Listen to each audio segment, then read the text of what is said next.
So I have a walkthrough and a little bit of a deck review for the Faery Blessing Cards.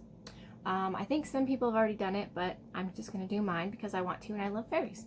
So this is the box that they come in.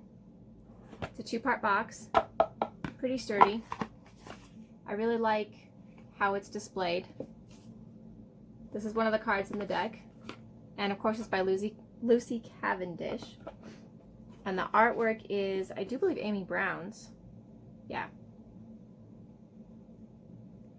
All right, anyways, so here's the book. It's pretty decent for an oracle. It's 45 cards. The book is 124 pages, so that's not terribly bad. Inside, there's a dedication. There is the table of contents, the welcome to the fairy realm. Inside is, they have nature blessings, fairy words and worlds. It talks about how to help the fairies in return, kinds of fairies, how long fairies live.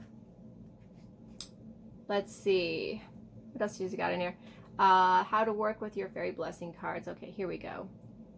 Letting the fairies light the way. It talks about all these different things, inviting the fairies, how reversals work, cards with wings.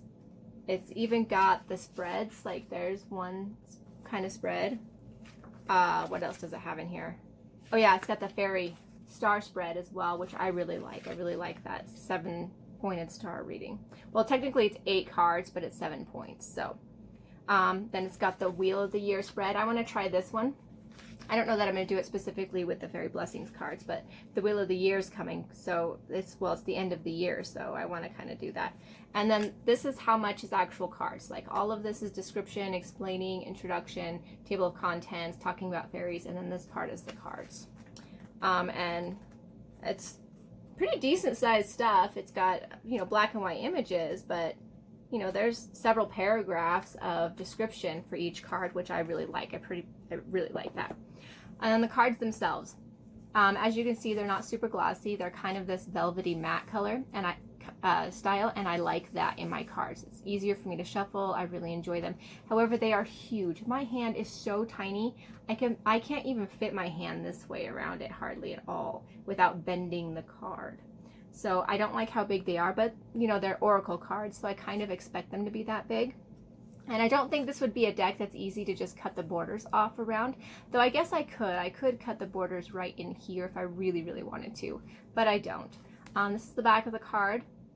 The cardstock's pretty good. It's not super flimsy. You can hear it. It's got some heft to it, okay? It's got some heft. Like, I have to really try to bend it. And they look good together too. Like it's pretty thick cardstock. All right, and then I've used these cards in conjunction with other like fairy decks and non-fairy decks just to see how they play. And normally what I would do is like a 3-card spread and then have an oracle like these ones, like the Fairy Blessing ones, as a singular card to flip over for an overall of the entire reading. And this deck has worked well with Paulina decks that I've used. It's worked really well with Shadowscapes, but I also consider that a Fae deck. It's worked really well with even the Hidden Realms deck that I use and Fairy Lights. So I do believe this is pretty versatile in the kinds of decks that you can use it with.